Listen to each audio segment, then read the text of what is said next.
Everyone, welcome to the Audit Committee of November. Welcome to everyone. I hope everyone's keeping safe and well. It's a shorter agenda today, but I'm sure there's a lot of discussion around agenda item 4, which is a document we've been waiting for some time. And we'll have some discussion, I've got no doubts, with regards to the content of that paper as we come across. So if I can ask if there are any apologies for absence. Apologies from Councillor Andrew Stevens. And if I could ask for any disclosures of personal interest or prejudicial interest. No. Chair, can I ask one thing? I'm chair of economy and infrastructure, EDC, and I see it mentioned in item 4. Okay. Perhaps Jeremy, you could take advice on that, whether it needs to be recorded. Wherein? I think it's in the appendices, isn't it? Yes, it is. Right. Okay, you can note it. We'll note it down just to be on the safe side then. Okay, thank you. Okay, no problem. If we can go along to the minutes, if I can thank Paxton for chairing the meeting on my behalf on that occasion, I'm very grateful. If we can take them, obviously I was not there, but if we can take them for accuracy, please. Page 1, page 2, page 3, page 4. Is everyone happy, and can we have a vote for the accuracy? I move that, Chair. Okay, thank you. Okay, then, if we're going into the main item on the agenda, which is the mid-year 2021 overview of risk. The purpose of this report is to give the Audit Committee an overview of the status, and I know we'll have comments and questions. I'm not quite sure who's going to present this paper. Is it Richard? Yes, yes, that's right, it's me, Chair. Okay, then, if you can position the paper, identify any key components you'd like to raise for the Audit Committee's awareness, and then we'll open it up for questions. Okay, thank you, Chair. So the report starts on page 5 of your papers, and it provides an update on what's been going on with risk in the council over the first 6 months of the year. So the report covers the lockdown period, where risk was suspended in March and then recovered in July, with the monthly reports then recommencing in August. Before I take you through that, it's probably worthwhile just recapping what we've done so far. So we've developed and rolled out a new risk register across the council, which was completed in January. And that was done through dedicated workshops, and training was provided, and there was guidance and other support materials, such as instructional videos that have been developed for officers. And the new risk register and the work around it, that's subsequently been given a substantial level of assurance by internal audit. And also subsequently, we provided ongoing support, progress reports to the corporate management team and other management meetings. And we've developed and provided more targeted and specific guidance and support. And of course, we've done a lot of reminders and prompting as well. So going back to before the lockdown, we were focused on 3 key things. Firstly, improving compliance, so that officers responsible for managing risks were reviewing them on a monthly basis. The second thing we were focused on is officers closing down historical information that was transferred from the old to the new risk registers during the rollout. And the third thing was on improving the quality of information recorded in the risks. So we recovered the risk process in July, and then as part of that, we asked all officers involved to review their risks, to account for the suspension period, but also to complete other tasks that were in progress prior to lockdown. And in addition to that, to review their risks for the impact of COVID-19 too. Progress report, and that was provided to CMT in July, and then monthly reporting recommenced in August. So in terms of where we are, first of all, looking at the compliance, so looking at the number of risks that were being reviewed each month. So that's improved each month since the recovery period. So it's up from 63% in July, and the latest figures show that 93% of risks were shown being reviewed as at the end of October. And then when it comes to improving the quality of risk information during the recovery period, there's also been a progress, which is set out in paragraph 4.4 of the report. We still have room for progress, particularly in terms of improving the quality of risk information. And going forward, we especially want to focus on improving the quality of the control measures. So to do that, we'll continue to do what we're currently doing in terms of providing guidance and support. And we'll continue to report to corporate management team each month and highlight areas of non-compliance and where improvement is required. And the aim of that really is to continue to engage and recruit the directors to help us address any outstanding matters. And we've also planned to undertake a session at leadership team, which is with directors and heads of service. And that's dedicated, or that's going to be dedicated specifically on improving the quality of information in the control measures. And that will be based on the existing guidance and the information that's currently available. So that's a quick run through the report, and I'll take any questions. Okay. Before I comment, I think I'll open it up to members of the committee to comment, and then I'll pick up a number of comments I have at the end. So are there any questions, please?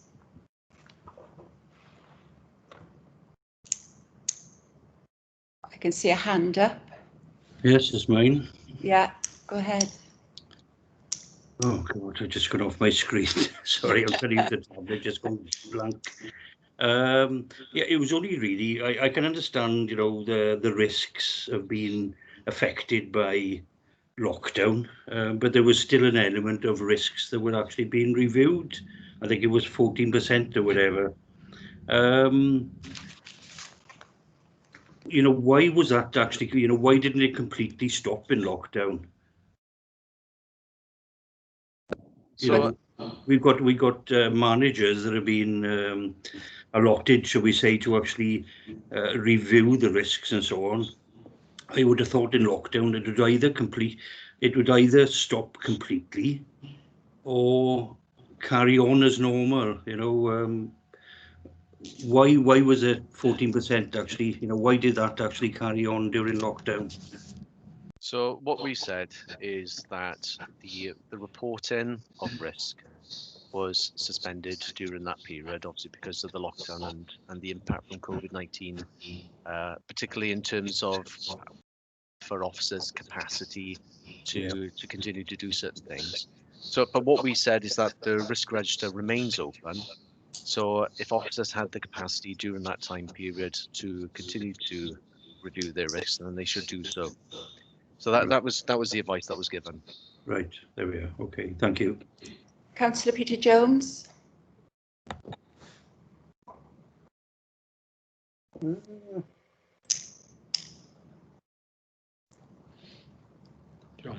As Chair, taking a while to bring myself back into the world. My comments are with reference to the appendices. Are we discussing the appendices yet, or simply the officer report? The officer report. Okay, I'll save my comments for later then. Thank you. Councillor Peter Black. Yeah, I was going to comment on the appendices. I think surely that's part of the report. It was a general comment more than anything else, which is there's a lot of red there, and I understand, you know, that people have been very much preoccupied with the COVID pandemic emergency. So really what I'm looking for, I think, I mean, well, first of all, there's a couple of reds there which I don't understand. One of which is, for example, to do with emergency planning, and another one is to do with, I think it was the backup, I'll find it now. Oh, where's it gone? Basically, the resilience of the council. So whereas I understand we've taken our eye off the ball on a number of issues because we've had to deal with that. If, for example, we have systems failures, surely we have to be ready to step in and sort those systems failures out. And yet that is a red. So I think what I'm looking for really is to what extent does the recovery plan, which has already been to Cabinet, start to address this issue and start trying to turn these back into ambers and greens? Richard, do you want to respond to that? Probably best if I defer that response to Adam. Okay, before I invite Adam in, can I just comment? I think the report needs some additional work. I've looked through it in great depth earlier on today, and I got a lot of concerns about the content, the connection between the objectives, the actual risk associated with the achievement of those objectives, and the controls in place to mitigate any risks. So if we saw the full trail of the way the council's managing risk, I think some of the questions you both, Peter Black and Peter Jones, are raising on the appendices may be more clearer. That's my feeling of the paper, and personally I'm not gaining much assurance from the paper other than the register and its functionality is received in an internal audit review, but it's only the functionality of the new system, not the compliance or the effectiveness of that system. And I think it's important for the audit committee members to recognise that rather than take assurance from that at this stage in time. Can I just say, so the one I was referring to is the ICT disaster recovery, which is ambush. That's what I was referring to earlier. Yeah. If I can invite Adam in to comment, then Adam, please. Thank you, Chair. A few comments if I could. The first bit in terms of those that weren't reviewed. Again, this is a new system. Some of those were reviewed, but not exactly all boxes ticked. So there is a percentage of them that didn't register as being updated purely because of human nature in terms of learning a new system. So it was slightly higher than actually expected. The other thing that Councillor Jones raises is about, you don't expect them all to stop or not stop. No, even during this pandemic, officers have done their best to try and make sure that risk is mitigated and it updated as and when they could, allowing for time. Mind that pandemic we've ever a large number of our teams into emergency response mode, which means that some weeks they may have been doing their own normal job. The following week, they may be deployed to one of another emergency service in order to maintain our community, be that isolating or be that through food banks or through actually helping social services. So we've had to ebb and flow with our workforce in order to be able to maintain our support for our community. So part of that is that these have to be updated by the end of the month. If you've got in your diary to update them at the end of the month and get called out into a more dynamic issue that we have to deal with, that isn't going to be updated. So at times there has to be a selection of a cutoff point about which is the priority. So I think this is a journey in terms of this new and unfortunately, Richard's had an impossible task in terms of bringing in a new system at a time when we've had the worst pandemic, the most emergencies, ebbing, flowing and swapping and changing. And I think it's a real step forward to what we had previously, but there is still work to be done. And Richard can't do that on his own. He is, as already identified, bringing it to leadership team, corporate management team, so that the assurances can be there in order to pick this up. And through CMT, we are looking at the reds and at the next. So this is the 6 monthly review. What you'll see after that is a further picture, which shows a much more positive outcome, thanks to the work Richard and his team have been doing. You'll also see some of those are updated perhaps by a number of people and in some cases Richard. That's because in order to help and go through it with people, Richard has helped update and take some corrective action in order to progress this and get it into a fit state.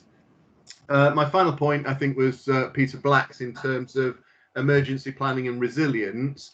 Well, obviously, during this pandemic, we also have a general resilience that we have to look after. So, as we've already seen with the fire at the boys' club. So we have to not only respond to the resilience in terms of the COVID response, but the other areas. So at the moment, we are pulled in a large number of directions with quite a small team in terms of emergency planning and resilience. And so that's why it's currently on red, in that, we need to be able to respond effectively, but the majority of our resources are currently pulled into COVID. So we have to rebalance that and make sure that that we have sufficient officers, and we've had a director who has just undertaken his gold training, again, to bolster that in terms of emergency planning and resilience in the event of an issue.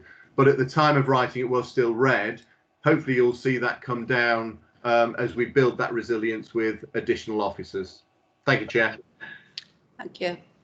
I will have comments to come back on that, but I've got two hands up, Councillor Mike White and Councillor Paxton Hood-Williams. So, Mike, do you want to go first? Yes, thank you, Chair. It's just endorsing what the Deputy Chief Executive said. During unprecedented times, you know that obviously there's protocols in place with the senior management team and obviously at the service on and for monitoring. But as we highlighted, obviously the staff are out there, they're going into different roles, carry out duties of need. So we all should be right behind the staff. But as I say, things are changing day to day, so in other circumstances. So I'm confident that when we get back to some good practices, that would carry.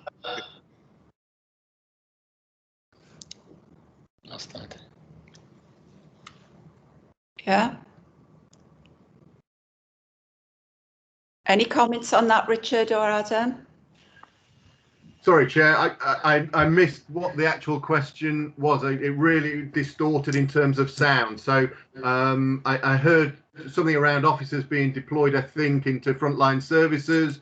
I think you said something around having assurance in terms of CMT leadership team having overview. I didn't catch what the question was. Sorry, Chair. I don't know if you could elaborate, Chair, on what you understood the question. We'll ask Mike to repeat the question to make sure we're clear on what the question was. Thank you. The question was just that was really that of the Deputy Chief Executive, obviously that there are measures there to see what areas of service that we're looking into to ensure that we have things in regards to COVID. I think what I heard was you look and see what support is needed to help support Richard with managing the risk. If I'm incorrect, then perhaps Mike, you can drop a line directly to Adam. Your sound system is breaking up quite badly today. Is that the question, Mike? My question was, yes, to Adam, was that can we have that we've got the assurances that the active protocols have been followed through in supporting staff being deployed in other areas? Right. Have you got that now, Adam? I think I have. Thank you, Chair. Yeah, obviously any staff that are deployed into any other areas, they go through an induction, they go through safety training, they're monitored. So if we use TTP as an example, we have a number of the workforce that have gone into TTP. They've had training, they have regular welfare sessions in order to make sure that, if they've got difficult conversations, then they're being picked up and supported. So anyone that is redeployed into other areas, we do have safety measures in place and procedures and protocols that keep them nice and safe and protected in terms of the new area that they work into. And we wouldn't give anyone anything outside of their capability. Okay, Councillor Paxton Hood-Williams, thank you for your patience, Paxton. Thank you, Chairman. First of all, in terms of the point that Peter was making earlier, obviously we've been talking about the migration of our systems up into the cloud. That's been going on for some time and must be well past the date where we were expecting to have that implemented fully now. That, from a resilience point of view, in terms of recovery, is obviously going to be key, and we've always been told that we are in a slight state of risk all the time until that happens. So I don't know if you want to comment as to where we are with that. And Adam, in terms of what basically Mike was saying, in many ways, there's obviously been a huge amount of redeployment across the council into various areas as necessary, but presumably this would have been not, or at least I should say, senior management haven't been affected in that sense to that extent, because those senior managers would have still been required to have been running the departments that they were running anyway, and redeployment would be at lower levels of staffing, I would have thought. Wouldn't you expect the managers who are still in place to be certainly still looking at risk on a fairly regular basis, just to make sure that we know where we are in that sense, and we can have some assurance as an audit committee and as a council, just to make sure that we are monitoring those risks to see where we need to be taking action at any point in time? Adam, can you come in? Yeah, I'll take the first one. Migration to cloud. Yeah, we are a good way. Brexit also threw up a number of other slight issues in terms of where that cloud was actually hosted and whether that was in other parts of the EU. So again, we not only had to migrate to the cloud, but then look where in the cloud it was migrating to, because there is still a server and holding that data somewhere. Although we talk of the cloud, obviously there is a physical something somewhere, and if that was in either America or one of the European areas, we had to then look again to bring it back into, or make sure protocols were in place. So that did delay where we were in terms of moving to the cloud. But I'm pleased to say that we are progressed a long way, and we are still at amber because we're still getting those robust digital programs and the security measures. Obviously, with security measures, as you'll know, there are lots of scams, lots of new malware, lots of new areas coming in. So again, that security, that cyber security, is something that we always have to be vigilant. And at the current time, with a lot of people now working from home, utilizing other devices, again, we have to have another look at what are the other areas of security that we may need to put on. So again, that amber is just in light of that changing situation that we find ourselves in at the current time. In terms of senior managers, unfortunately, no, many of the senior managers aren't just managing the day job. And if I keep within the audit remit, you know, Ben's done a sterling job in terms of what he'd normally do as Section 151 and his team. They've also had to suddenly move in and deploy their troops into lots more Revs and Ben's cases, grants going out to commercial businesses, amongst other things. So although, yes, still within a finance world, their absolute change of shift into what they have to pick up, there's no resemblance what it did before. If I step outside of the audit world and look at Place, for example, many of the services were closed for a particular length of time and went over to looking at food banks, food parcels, looking at how we did shielding, getting support mechanisms out, amongst lots of other things. So at all levels, from the chief executive right the way through the organisation, I think it's fair to say nobody had a business as usual. It was all responding to COVID, picking up new areas, looking at how we can support social services in terms of building new teams. All that came into effect. So that although, yes, we do keep an eye on risk, and risk has been reported through to CMT, it does get picked up at leadership team. It's still picked up within DMTs and P&FMs, performance and finance meetings, and departmental management teams. Actually, that there is only so many hours in the day, and the priority had to be identifying which risks were critical and which actually we had to just put on the back burner while we responded to the pandemic. We're now at a point where there is some sort of business as usual commencing. as we come out of the first phase. But as you know, we've also just been into a second lockdown, into the fire break, which again resulted in many of the services having to be redeployed into a more supportive role than they were previously.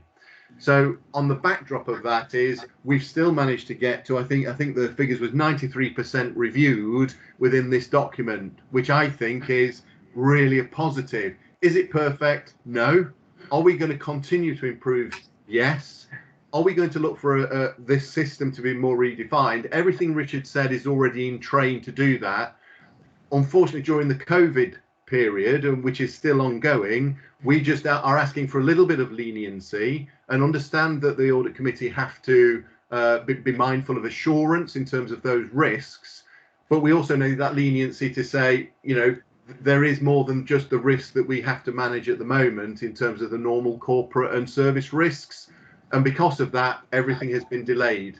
Now, by the next full report that comes through, I am confident and give you assurance that we will have moved a good way forward. We are looking back at the risks. It was come to CMT to reevaluate these risks again.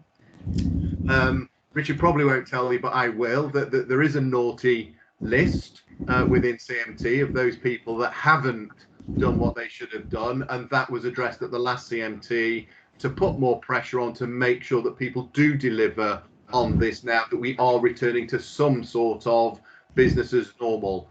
But let's be under no illusion, this is not a business as normal as we were in when we started this journey over a year ago. And so, you know, things will slip, and then I just asked the committee to be reasonable in terms of the expectation that will come out in terms of where we've got to. I would praise Richard and his team in terms of what he's done to get us this far during a pandemic when it would have been easy to take our foot off the gas and do nothing towards any of this. 93% have been reviewed. That for me is a good target and a good result when we've been through this pandemic where we've moved all of our staff pretty much working from home into new ways of working and also coping with the pandemic. So I think there just has to be a balance between expectation and realization and give everyone sufficient time in order to get there, bearing in mind how we've all been affected by the pandemic. Thank you, Chair. Thank you. I'm sure there'll be comments to come back on that one, but I've got Councillor Leslie Walton's hand up, and sorry for Leslie for the delay. Thanks, Chair. Just really a comment that whilst, yes, a lot of the risks are labelled, this might sound slightly weird, but I'd be more concerned if they weren't read because of the circumstances we've just been through and the council has been through over the last 6 months. I'd be far more suspicious if a lot of them were amber and green, and that would make me less assured that the risks are being looked at. The very fact that so many are red, it strikes me at least the staff are aware how important some of these risks are and are not belittling the effects of those risks. And I mean, I can only also echo that I'm quite amazed how much work has been done to get this onto the new register system, and the fact that this COVID, it changes almost daily the effects it has on people. So basically, my hats off to all the staff who've done as much work as they have so far. And as Adam pointed out, that the telling will be the 6 months down the line, and then we'll see. Now, if 6 months down the line there's no improvement, I think we can quite rightly start to that at you. But at this stage, I think we, as you say, we've got to be a little bit more appreciative of what you're having to work through. So I'm reasonably assured by the report that I've been given. Thank you. Thank you, Councillor Walton. Councillor Peter Black. Yeah, thank you, Chair. I was going to start off by praising Ben for the fact that tax evasion was the only one in the green, but I'm not so sure now after what Leslie just said whether that's a good thing or not. But the question really comes back to the recovery plan. I haven't had the detail in the answer really. To what extent is the recovery plan, which the council is now putting into place, starting to address these risks? And to what amount of detail, what action plan is available to look at as part of that? Chair, if I may come back on that point. Yeah. So in terms of the recovery plan, as you'll know, that it comes in 3 phases. So we're just at the end of the phase 1 element, which was basically responding immediately to the COVID issue and how do we respond as a council. The second phase we're now underway now. So there is an action plan other than that you've seen the framework for moving things forward now. So as you may recall, within the recovery plan, there is a structure and a governance chart within there. Each of those meetings are now starting to take place where the areas are being scoped and how they're going to address those points within each of those work stream areas. Within that, risk will be part of that action. So will be an issues log in terms of each one looking at what they need to address. In terms of that general next phase of what's the council going to do to not really recover, but reshape itself through that next sort of year and a half, really. And so you'll be seeing that develop even further. We're still in that response phase. It's fair to say, as we know, we've just been through the fire break. So it isn't a set in stone. It's a framework for development. That's what it set out. And each of those work streams will now address those points in order to put clear action plans in place in order to make that happen. I know the scrutiny will be scrutinizing that in terms of, and that's been put, I believe, now onto the forward agenda. And I think there is a scrutiny next week, which is starting to look at the COVID recovery and where we go after that. So that's the right place for that to come into. And we will report that through in terms of the action plans and the steps that are taken through the scrutiny channel. What you'll see here on these risks are any risks that come out as either a service or as a corporate risk or a directorate risk will fit then into the normal risk reporting template and can be monitored through audit through this risk version. Is there a timescale, Adam, for the next phase? The next phase runs from now, so it starts and then running through to 18 months. So by sort of January, February 22. Okay, thank you. Okay, Councillor Sam Pritchard, I've got your hand up. Oh, thank you, Chair. I was just going to make a comment quite similar to Leslie's, really, and you know, that would just reinstate how serious and how important and how unprecedented the last period has been. So I just wanted to give my thanks as well to staff for having to cope with something that, you know, a year ago none of us possibly could have expected where we'd be and what the council would have to be doing with all of the pressures. So from my perspective, I agree with a lot of what Leslie said. I wasn't really expecting there to be all greens in this process because of the situation we're in with the global pandemic. But for me, what I have been reassured by is what I believe to be a very serious examining and a very serious reviewing of the process where we are at. And so I've been quite assured that the council is taking this incredibly seriously and is looking at everything and is unturning everything. And so I'm, in one sense, I expected a lot of what I read because of the situation that we are. But in another sense, it is crucial that the council continues to view this reviewing process as being vital and important work. And really that the bulk of it then will come down to the recovery and the action plans. I think that'll be the heart of it. It's not where COVID has taken us, but how we respond to COVID. But all in all, Chair, I just wanted to make a similar point to Leslie, and just to say that I do believe that there has been very serious reviews across departments, and that is great to see how the council is taking this seriously and is reviewing the processes. And so I know there's a lot of further work to do around looking at the recovery and the action plans, but so far, Chair, I've been quite reassured by the seriousness that all departments have taken this. Thank you very much, Councillor Pritchard. Are there any other queries or questions before I comment? No. Just a couple of comments from me. I think the use of the word suspended is probably inappropriate, because I don't think for 1 minute the processes within the council were suspended.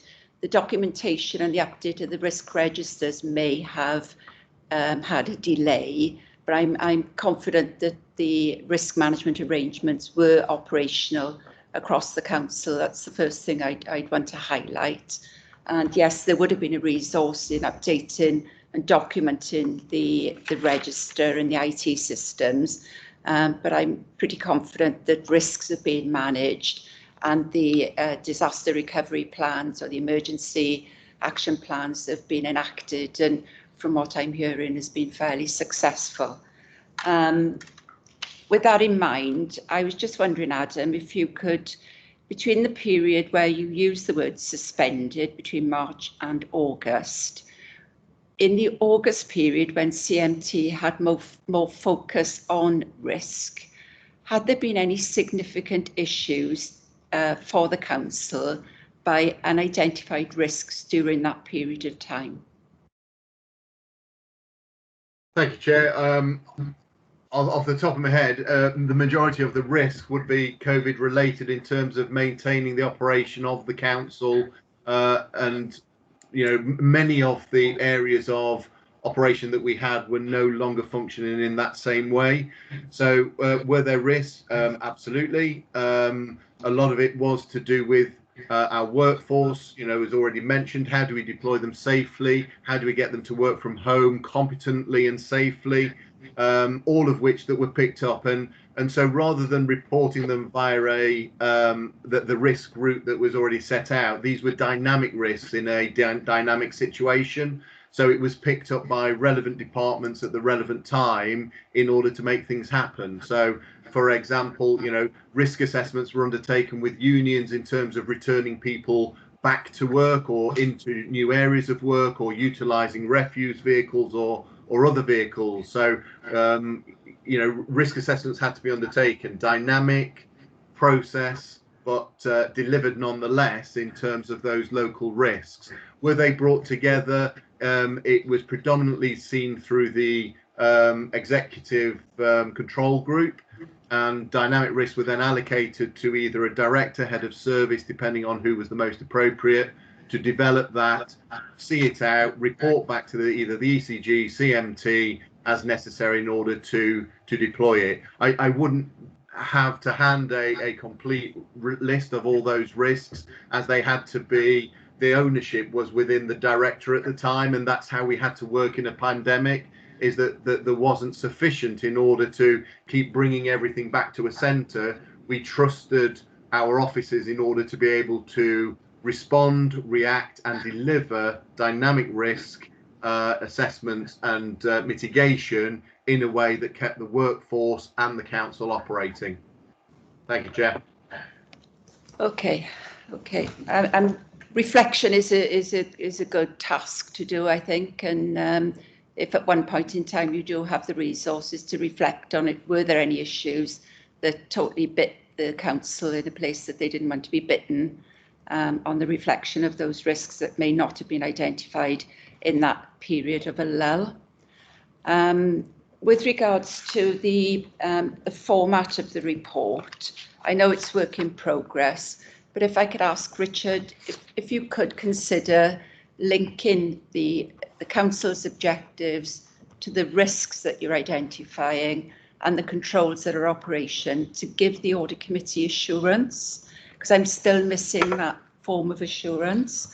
I know a number of members of the committee are assured that risks are being managed, and I wouldn't question that. I do believe they are being managed, but we're not seeing it in a transparent way.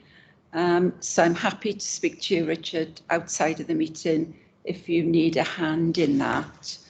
And also, I've picked up the Cabinet report that went to the Cabinet meeting on the 15th of October. And in the governance structure that Adam mentioned earlier on, it's mentioning a role for the Audit Committee and the link between the Strategic Recovery Board.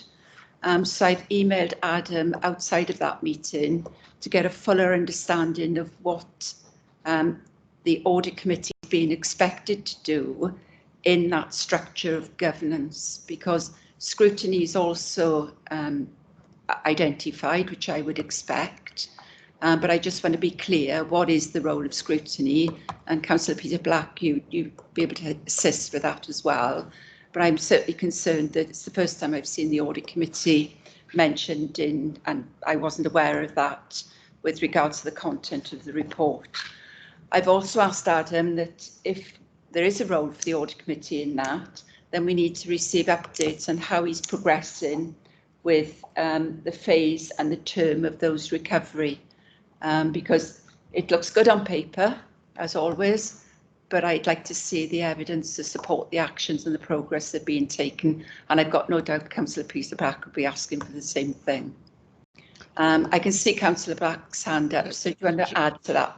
Yeah, just to reassure you, Chair, we as Adam, I think, has alluded to, the next meeting of scrutiny on Tuesday, we'll be starting to look at the recovery plan.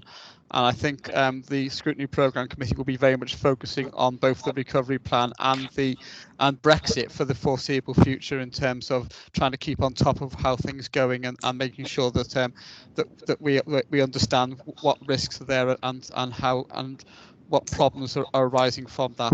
So hopefully we'll be able to work in sync with the Audit Committee, who are looking at the risk side of things, to deliver a proper scrutiny of that recovery. Thank you, Peter. And just to recap, I've spoken to Simon Cockings this morning, and the internal audit review that provided a substantial level of assurance. The scope of that review was limited to the functionality of that system, not the compliance or the use of the system. That audit will follow in due course, so hopefully that will give us the level of assurance. And I've asked Simon if he could link into the quality aspect of the processes, because what I'm hoping not to see in the future is just percentages of the number of updates. It's the quality of the information that we're seeing is key to the success of managing the risks across the council. But I would re-echo Councillor Walton and Councillor Sam Pritchard's view. The council has been under unprecedented challenge, and I would, as chair, would also express my gratitude for the work that's been done with officers and staff across the council. However, risk management is a critical factor to the success of the council achieving its aims and objectives as we move forward. Risk is something that cannot be shelved in any way, and if you could reconsider the language that's being used around suspending risk, then clearly that's not been the case. And I wouldn't like the public to be sitting there thinking, oh, they're not managing risk, when quite clearly the council are. So Adam, I can see your hand up. Thank you, Chair. It was just to come back on your earlier comment, just with regards to the structure and governance in relation to the recovery plan and what's the role of audit. It's no different to what you do now in terms of the normal operation of the council. So I would be looking for audit to continue in terms of monitoring risks, as you will see if you had it in front of you. Both scrutiny and audit is a dotted line. It's not a reporting in or reporting out of those two. What it is, it's that overview. So risks, as you do now, any new risks that are coming as part of the recovery plan will feed into the risk register, and we'll be expecting audit to go through the risk register as you do currently. We'll be looking at the governance arrangements, as you already do through through Simon's team. He will be doing audits, I'm sure, over the next 18 months that will be around both the services and the work streams in relation to the recovery plan. So again, there will be some level of assurance and governance that would be undertaken anyway by Audit Committee, but it will just have a slightly different focus because it's a recovery plan. And then there's the budget aspect, obviously, that Ben will present as he does already through Audit and the governance of the finances, which again will be no different to what you currently do. It will be your existing work programme, but there will be elements within it with a recovery plan. And the final bit is the annual governance statement, which comes here, of which Leslie is part of the group. And again, that will be channeled through here in the same way. So I'm not looking for a extra large piece of work or larger focus from the Audit Committee, just to flag and I guess really to recognise the importance that audit has in any role in the council. It features on here exactly in the same way as scrutiny does, because of the important role that scrutiny has in terms of scrutinising decisions and what the council undertakes as part of its business as usual. So I'd be surprised if it wasn't in there. I'd be more concerned if I was the Audit Committee and it hadn't been featured. But it's good that it shows the level in terms of a recovery plan that both audit and scrutiny are embedded within it, not an extra or a sideline too. Thank you, Chair.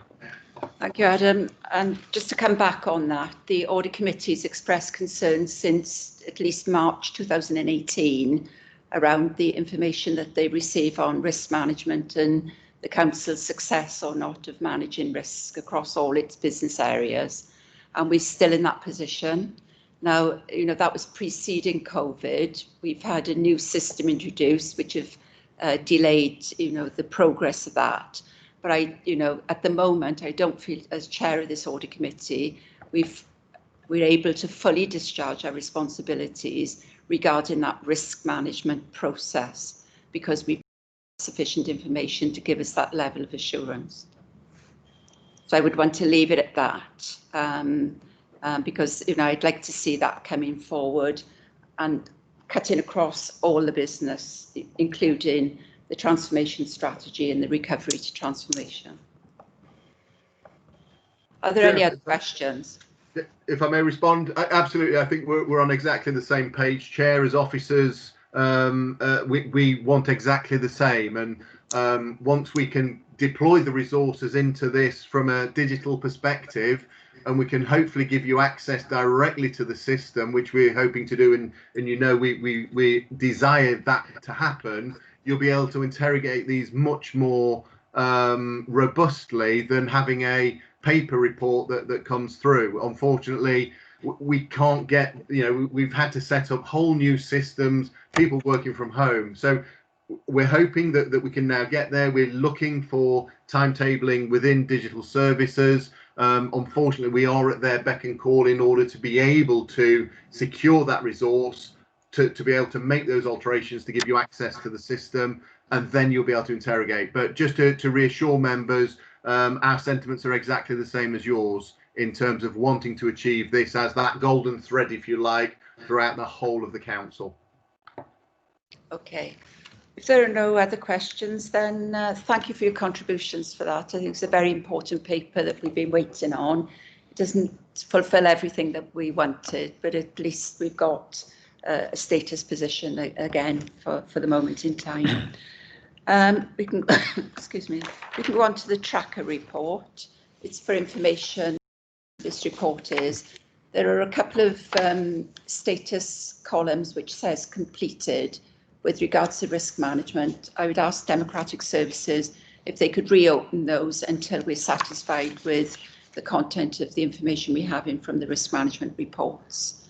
So there's a couple of rows there with actions complete, if we could reopen them. Or do I add it on to as an action from this month? Whichever is easier. I'll take them out and I'll add it on as an action. I just want the trail that this has been ongoing since 2018. Okay. Yeah. Any questions on that agenda item? No? And the work plan agenda item 6 is for information again. This is the work plan for 2020. I've spoken to Simon Cockins this morning to see if in December we could have an internal audit progress report. So he has the opportunity to update the committee if he's had any further problems in undertaking the internal audit work, rather than wait until February, which he's grateful for, and he's agreed to do. I can see, I don't know if Simon's wanting to come in. And I've also asked Adam for an update around the recovery and transformation, but perhaps I can link in with Peter Black on that to see if there's a need for that to come, if it's going through scrutiny. So I'm happy to take that action and liaise with you, Peter, after the meeting. Are there any other, oh, I can see Simon, do you want to comment? The update for the next committee meeting. Obviously, we had the Q2 report in the last meeting in October. I'm happy just to bring back any commentary to committee and an update around the progress of the plan and any other issues we've encountered to date. I think it's beneficial for me to be able to pass that on to members a bit earlier rather than wait until February. And I'm happy to update at every meeting as necessary if that's what the committee wants, really. It's lovely. Thank you, Simon. I appreciate that. Are there any more questions on any of the papers before I bring the meeting to a close? No. Can I thank everyone for their contribution yet again, and look forward to the next meeting on the 8th of December. Take care and stay safe. Bye. Thank you. Thank you, Chair. Thank you. Thank you, Chair. Thank you. Thank you.